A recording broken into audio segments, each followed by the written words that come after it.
আচ্ছা, আপনি কি আইফোন ইউজার কিংবা আইফোন ইউজ করার কথা ভাবছেন?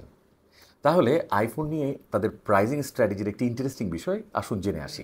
২০২২ সালের ২২শে সেপ্টেম্বর যখন আইফোন 14 রিলিজ হয়, তখন এর দাম ছিল প্রায় ১,২৫,০০০ টাকা।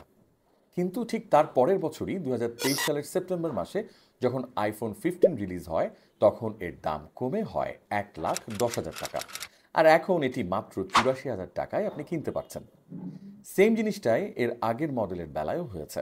আইফোন 13 যখন রিলিজ পায় তখন প্রাইস ১,১৫,০০০ টাকা ছিল, আর এখন দাম মাত্র ৭৫,০০০ টাকা। আমরা অ্যাপল কোম্পানির এই আইফোন রিলিজের টাইমের প্রাইসের দিকে তাকালে একটি জিনিস দেখতে পারি, যে তারা যখন কোনো একটি প্রোডাক্ট লঞ্চ করে তখন একটি প্রিমিয়াম হাই প্রাইস রাখে এবং সময়ের সাথে গ্র্যাজুয়ালি প্রোডাক্টের প্রাইস কমাতে থাকে। এর পেছনে মূল কারণটি হলো প্রোডাক্ট লঞ্চিংয়ের টাইমে প্রোডাক্টের প্রাইস হাই রাখার মাধ্যমে একটি গুড পার্সেন্টেজ রেভিনিউ কালেক্ট করা এবং পাশাপাশি একটি পারসেপশন কাস্টমারদের মাঝে তৈরি করে দেয়া যে এই পার্টিকুলার ব্র্যান্ডের মোবাইল ফোনটি হচ্ছে একটি লাক্সারি ক্যাটাগরির মোবাইল ফোন। এটার পেছনে মূল কারণ হলো প্রোডাক্ট লঞ্চিংয়ের টাইমে যদি প্রোডাক্টের প্রাইসটা হাই রাখা হয় তাহলে মার্কেট থেকে একটা good percentage of revenue collect করা পসিবল। পাশাপাশি এর মাধ্যমে কাস্টমারদের মধ্যে একটি পারসেপশন তৈরি করা হয় প্রোডাক্টটি হাই কোয়ালিটি, এক্সক্লুসিভ এবং অবশ্যই লাক্সারি ব্র্যান্ড ক্যাটাগরিতেই বিলং করে। এক্ষেত্রে বিক্রি তুলনামূলক কম হলেও কাস্টমারদের কাছে প্রোডাক্টের অ্যাকসেপ্টেন্স বেশি থাকায় পার প্রোডাক্ট প্রফিট আর্ন করার স্কোপটা অনেক বেশি থাকে।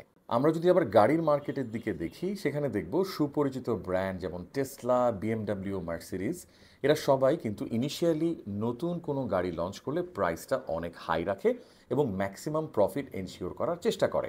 আবার পরবর্তীতে নতুন কোনো মডেল আসার সাথে সাথে ওই পার্টিকুলার ব্র্যান্ডের প্রাইস কমিয়ে দেয়। এই যে ইনিশিয়ালি প্রোডাক্টের প্রাইস হাই রাখা এবং সেখান থেকে ধীরে ধীরে কমিয়ে আনা এবং layer by layer maximum profit earn করার টেকনিককে মার্কেটিংয়ের ভাষায় বলা হয় মার্কেট স্কিমিং প্রাইজিং। কোম্পানিগুলো শুধু যে প্রাইস স্কিমিং করে ব্যাপারটা এমন নয়, এর উল্টো চিত্র আমরা দেখতে পাই। আপনারা সবাই হয়তো বাজারে ইনফিনিক্সের সহজলভ্যতা খেয়াল করে থাকবেন। ধরুন আপনি কোনো মোবাইল শপে গেলেন এবং কম বাজেটে একটি ভালো মোবাইল ফোন কিনতে চাইছেন, তখন দেখবেন দোকানদার আপনাকে ইনফিনিক্সের মোবাইল সাজেস্ট করছে, কারণ তারা কম প্রাইস রেঞ্জে ভালো স্পেসিফিকেশন সহ ফোন অফার করছে। আর বাংলাদেশে আমরা সবাই কম বাজেটের মোবাইল ফোন কিনতে চাই উইথ গুড ফিচার। আমরা এখানে আরএফএল এর বেস্ট বাই আউটলেটকেও উদাহরণ হিসেবে নিতে পারি, যেখানে আমরা দেখব কম দামে ভালো মানের আকর্ষণীয় পণ্য ক্রেতা সাধারণ খুব সহজেই কিনতে পারছেন। সুতরাং কম্পিটিটর থেকে তুলনামূলক দাম কম রেখে বিক্রি বাড়িয়ে মার্কেট দ্রুত গ্র্যাব করার এই টেকনিককে মার্কেটিংয়ের ভাষায় বলা হয় মার্কেট পেনিট্রেশন প্রাইসিং। আপনার বিজনেসে আপনি কোন স্ট্র্যাটেজিটা ফলো করছেন এবং তা থেকে কি সুবিধা পাচ্ছেন আমাদের সাথে কমেন্টসে শেয়ার করুন। আশা করছি আমরা তা থেকে উপকৃত হব।